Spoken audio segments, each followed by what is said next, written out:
안녕하세요, 여러분. 금방 다시 돌아왔습니다. 하루 만에.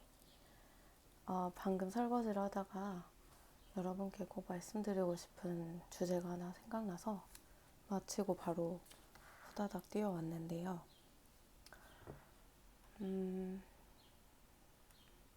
문득 제가 예전 직장을 다니던 때가 생각이 나더라고요.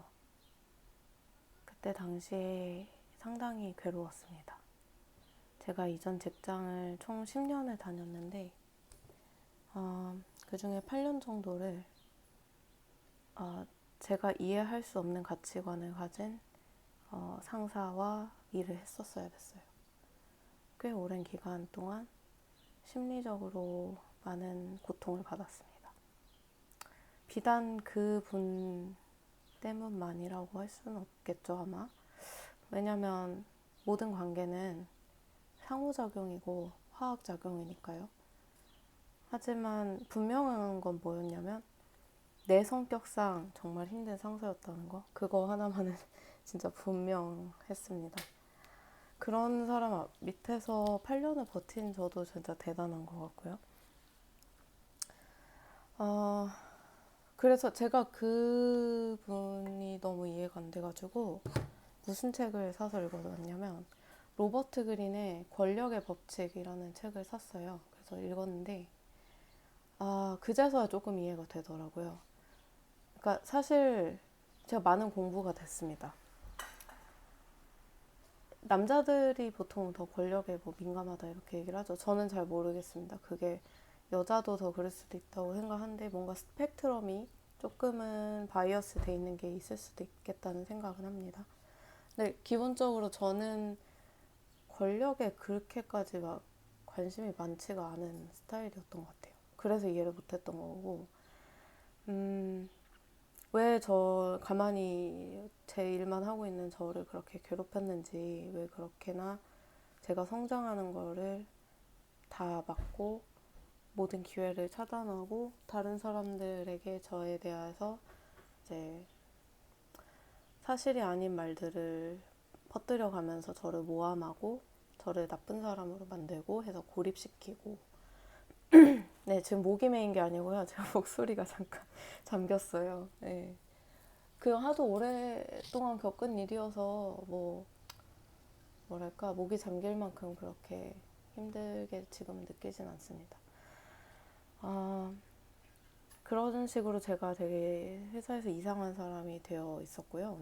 어느새 신입사원이 되자마자 그리고 사람들 앞에서 저를 뭐랄까 공개적으로 처형을 자주 했어요. 맨날 했고. 하지만 저도 진짜 웃겼던 게 뭐냐면 제 성격이 그런 거에 민감하지가 않은 거예요. 그러니까 남들 앞에서 혼나는 거에 대해 수치심을 물론 가슴 깊이서는 느꼈을 수도 있겠죠. 그걸 의도했을 거예요. 아마 저를 통제하기 위해서. 근데 아이러니하게도 저한테 그렇게 대하는 이유가 제가 통제가 좀 어려운 사람이었기 때문이기도 하거든요. 그러니까 더 그런 거예요, 저한테. 근데 그래서 저는 사실 저 사람들 앞에서 저를 막 뭐라고 하는 것보다도 사실관계가 틀린 게 저는 더 신경 쓰이는 거예요. 그 말에서. 그래서 저는 되게 따박따박 그 무논리적인 부분에 대해서 대답을 다 했던 것 같아요. 저도 진짜 저죠. 그러니까 뭐 쌍방향이라고 봅니다. 근데 어쨌거나 저한테 그런 식으로 대했던 이유가 오히려 제가 되게 강한 성격이었기 때문이라는 생각이 지금 와서는 들어요. 근데 제가 괴로웠던 지점은 뭐냐면 이해가 안 됐던 거거든요. 그게 괴로웠던 것 같아요. 다른 것보다도. 왜 저러는지 이해가 안 돼서. 아무튼 그래서 권력의 법칙을 읽었습니다. 저를 정치적으로 자꾸 매장하려고 하거나 막 뭔가 괴롭힘을 하고 또 저에게 기회를 안 주려고 하고 막 허드렛 일, 그러니까 정말 티가 안 나는데 힘들고 빵꾸 나면은 욕 먹고 허드렛 일인 거 있잖아요. 그런 것만 제가 좀 도맡아서 했었거든요. 근데 그게 오히려 저한테 실력이 되어버렸어요. 아무튼 간에 진짜 그 사람한테 미안하지만 저는 괴롭히면 괴롭힐수록 성장하더라고요. 지금 생각해보면. 괴롭히면 그거에 있어서 오히려 더 강해지고 뭐 절대 죽지 않고 꺾이지 않는 잡초 같은 잡초 얘기가 나와서 말씀인데 제가 정말 느낀 게 뭐냐면 갑자기 딴 얘기지만요. 어, 만약에 한국에서 어떤 풀이 잡초예요. 그렇다 하더라도 그게 외국에서는 약초일 수도 있거든요.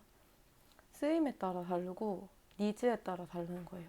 그래서 어느 곳에서든 나를 필요로 하는 곳은 분명히 있거든요.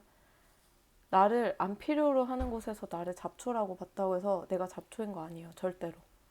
어딘가에는 이 넓은 세상 어딘가에는 분명히 나를 필요로 하는 곳이 있습니다. 그리고 그곳에서 나는 귀한 대접을 받습니다. 귀해지고 가치 있게 여겨져요. 그러니까 여러분 부디 지금 있는 곳에서 여러분이 마치 잡초처럼 취급된다고 느껴지신다고 하더라도 결코 그게 여러분의 본질적인 정체성이라고 생각하지 말아주시길 부탁드립니다. 여러분은 어딘가에서는 귀하디 귀한 약초입니다. 없어서 못 쓰는 약초예요. 아셨죠? 아무튼 무슨 얘기하다 그래 잡초 같은 그런 생명력을 제가 지녔던 거죠. 지금 와서 생각해보면. 그리고 또 한 가지 제가 포지셔닝을 했던 부분도 있어요. 그래서 더 견제를 받았던 걸 수도 있어요. 제 동기들한테서도 견제를 받았고 했는데 저희가 되게 남초 집단이었어요. 남자가 저 말고 다 남자였어요. 한마디로. 그런데 저도 어떻게 하면 쉽게 갈 수 있는지는 본능적으로 알았어요. 제가 여자하게 접근하고 약간 잘 못하는 척 하면서 도움 많이 받고 이렇게 하면은 제가 경쟁자로서 견제받지 않을 거라는 거는 알고 있었거든요. 근데 저는 일부러 그 포지셔닝을 하지 않고 저의 역량을 발휘하려는 쪽으로 포지셔닝을 했어요. 왜냐하면 제가 그렇게 만약에 물론 저도 여자고요. 여자 하다는 게 부정적인 것만 있진 않아요. 진짜 페미닌한 그런 어떤 부분들 그런 부분들이 굉장히 포용적이고 수용적이면서 다른 어떤 상황이든 부드럽게 만들기도 하고 힘이 있다는 걸 알고 있거든요. 하지만 제가 여기서 말씀드린 여자하다는 그 뜻은 좀 부정적으로 발현되는 페미니남입니다. 이용할 때 페미니남을 이용하는 것을 제가 이제 말씀을 드리는 거예요. 어떤 특정한 목적을 위해서. 근데 저는 그러고 싶지가 않았던 게 제가 그런 포지셔닝을 해버리면 처음에는 인생이 쉽겠죠. 견제도 안 받고 다들 도와주고 이쁨 받고 뭐 막내 여자로서의 포지션 취할 수 있었겠죠. 물론 그런 포지션이 주변에서 우쭈쭈 예뻐라 진짜 해주시고 잘 끌어주셔서 저절로 자기가 그런 포지션이 되는 경우도 있겠죠. 하지만 이제 일부러 한다는 지점에서 말씀을 드리는 겁니다. 그거를 제가 피했던 이유가 나중에 롱텀으로 생각을 해봤을 때 그러면은 내가 만약에 그런 사람이 있다고 치면 내 부하 직원 중에 그 사람한테 중요한 일을 맡길 수 있을까? 라는 질문을 해봤을 때 아니요 였거든요. 대답이. 그래서 저는 독립적이고 능력 있고 경쟁력 있는 포지션으로 경쟁력 있고자 하는 그런 노력을 했고요. 그리고 포지셔닝을 그냥 여자 직원이 아니라 직원으로 하려고 노력을 했습니다. 저에게서 이제 여자라는 어떤 성별을 아예 사람들 머릿속에서 지워버릴 수 있도록 노력을 했었습니다. 여자 직원이 아니라 직원으로 봐달라고. 네. 아무튼 그랬는데요. 어떤 분이 저희 상사의 상사가 저를 자꾸 누구누구는 참 천사 같아 이러시는 거예요. 제가 한 5번 정도 그 얘기를 들었을 때까지는 그냥 웃고 말았거든요. 근데 이제 한 10번, 20번 넘어가니까 그때 제가 조금 파악을 한 거죠. 그분을 어느 정도. 아, 이분은 말로 사람을 조종하는 타입이다. 어떠한 프레임을 씌우고 어떠한 기대치를 거는 거예요. 사람한테. 그래서 그 기대치를 만족시키도록 노력하도록 만드는 거예요. 저한테는 천사 같은 포지션을 원하셨겠죠. 근데 제가 성격이 그런 성격이 아닙니다. 그리고 호락호락하지도 않고 사실 되게 호구 같은 면이 있는 성격이에요. 제가 고지식하기도 하고. 그치만 한편으로는 뜻대로 움직여주는 성격은 아니거든요. 또 약간 반골 기질이 있어가지고 제가. 그래서 한번 말씀을 드렸어요. 아, 저는 그런 성격이 아닙니다. 웃으면서. 한 번 더 그러시길래 한 번 더 말씀드렸어요. 그 다음에. 아, 저는 천사 같은 성격이 아니에요. 이렇게 웃으면서.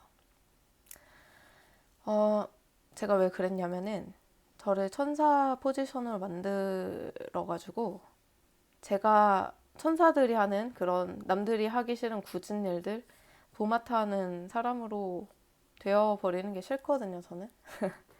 그래가지고 거부했습니다, 당시에. 제가 이 말씀을 드리는 이유는 그 즈음에 제가 깨달은 게 지금까지도 유효하기 때문인데요. 그거 한마디로 말씀드리면 칭찬받는 지옥에 사느니 나는 욕먹더라도 천국에 살겠다. 나만의 천국에. 그겁니다. 사람들이 종종 칭찬을 이용하는데요. 나를 같은 지옥의 구렁텅이로 끌어들이려고 그럴 때가 있어요. 그리고 자기 말 듣게 하려고 하고 자기 통제하려고 하고 진심에서 우러나는 칭찬은 정말 감사히 받을 수 있겠지만 저를 통제하려고 하는 그 칭찬들은 저는 거부합니다. 그대로 움직여주지 않을 거예요.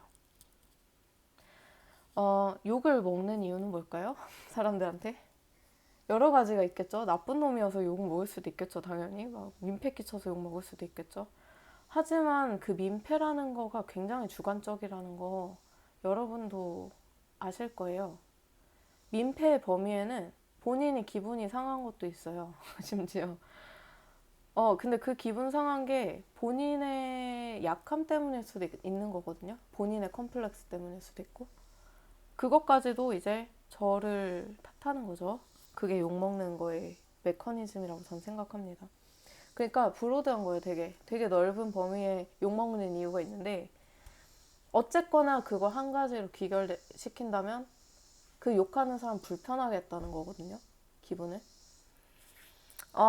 그렇다면 내가 천국에 사는 게 상대방을 불편하게 하면 내가 아무 잘못 안 해도 상대방이 저를 욕하겠죠.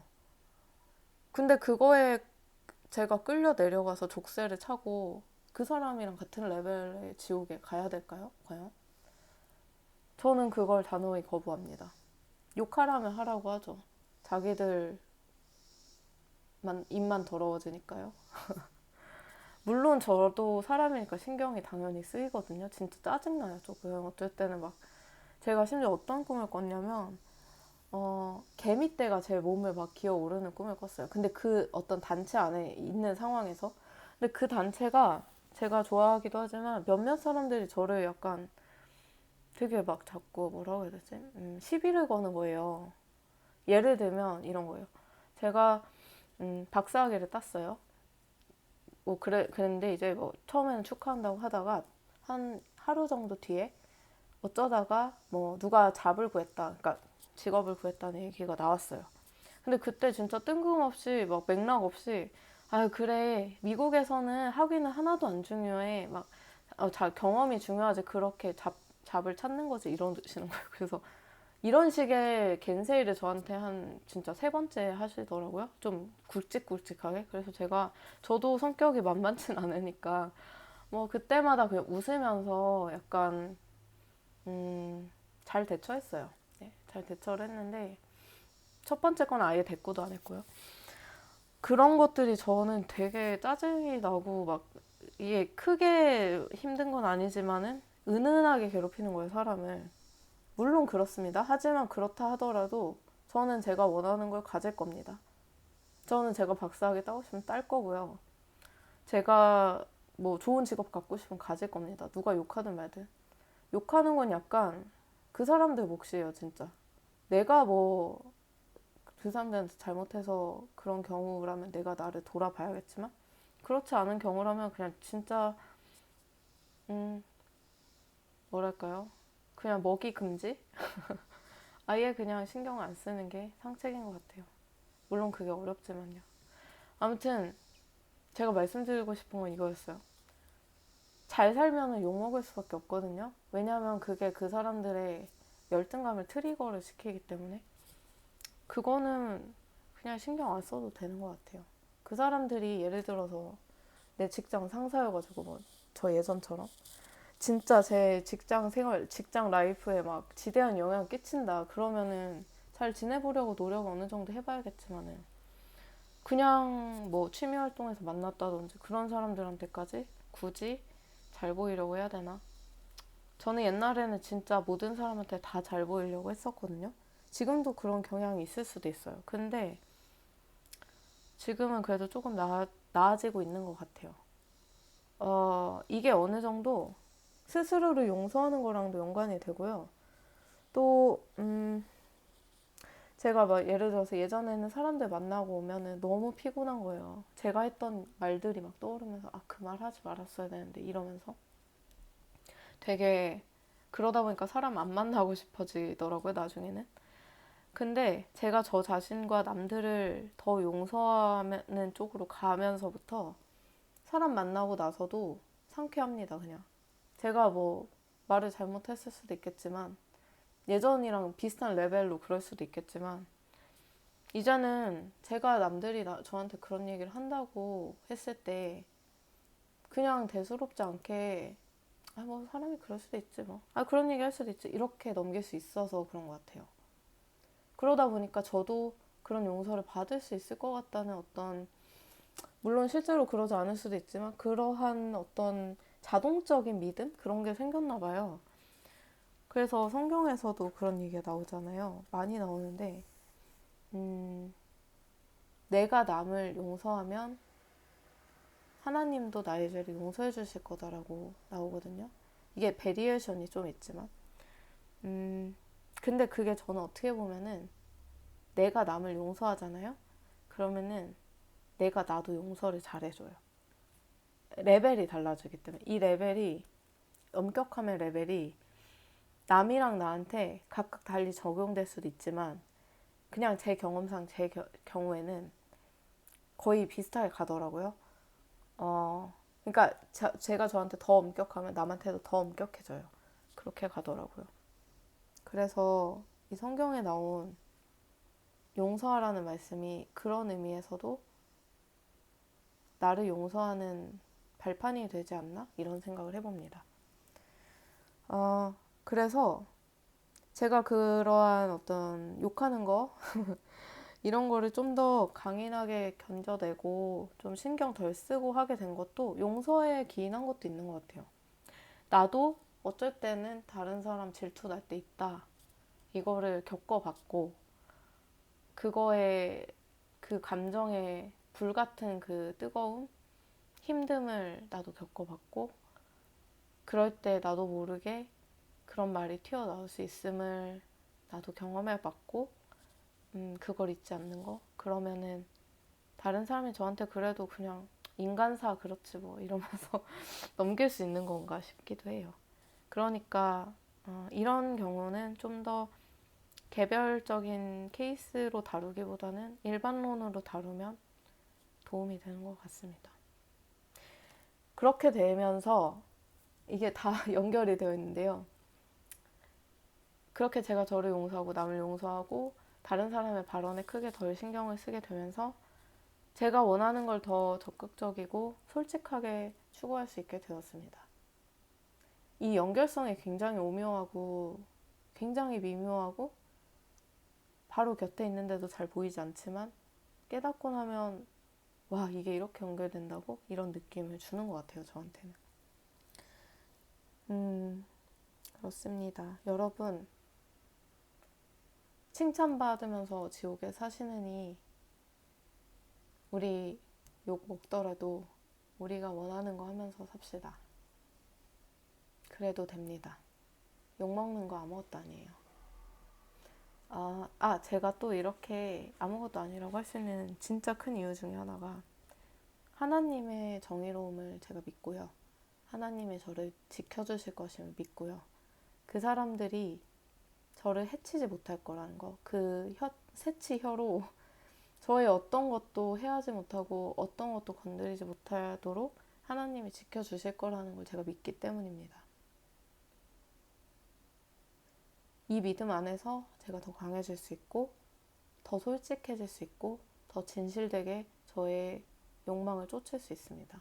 그 욕망은 하나님이 제 안에 심어두신 욕망이고요. 거기에 잘못된 게 하나도 없습니다.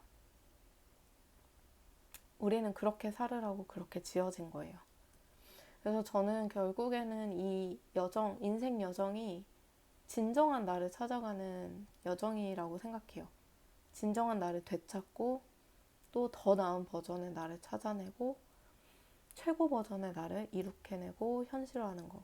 그게 삶이라는 생각을 저는 합니다. 그 과정에서 일어나는 욕먹는 거, 칭찬받는 거, 뭐 이런저런 뭐 정치에 휘말리는 거, 또 좋은 일들도 많이 있겠죠. 그런 것들은 하나의 경험이고 하나의 내 성장의 발판이 되는 거 뿐이겠죠. 나를 괴롭히는 게 있다면 한번 생각해 보세요. 그게 왜 나를 괴롭히는지. 저는 그렇게 함으로써 아주 작은 사소한 불편함이었지만 저에 대해서 더 잘 알게 되는 경우도 있었고 또 더 나은 제 자신이 될 수 있는 경우도 있었습니다. 마치 연습하듯이 그런 느낌이 들었어요.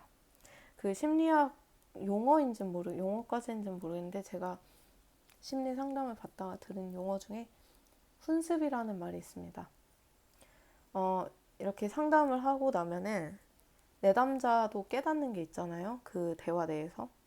근데 그 깨달은 것을 실제로 내가 이 삶에 적용하면서 여러 번 연습을 해보는 걸 훈습이라고 하더라고요. 실제로 내가 깨닫는 건 깨닫는 거고 내가 연습을 해서 내 몸에 체득하는 건 또 다른 얘기인 것 같아요. 저 자신도 지금 제가 깨달은 걸 부족하게나마 작게나마 깨달은 것을 여러분과 조금이라도 빨리 공유하고자 이렇게 유튜브 영상을 올리고 있지만 저 또한 그것들을 계속 연습을 하려고 노력 중이에요. 삶에서. 그리고 이렇게 유튜브로 제가 한번 풀어내는 게 저한테도 도움이 되는 것 같아요. 제가 삶을 이걸 찍고 나서 살아가다가 그래 내가 나 자신이 유튜브에서 이런 말을 했었는데 지금 내가 누군가를 또 미워하고 있네?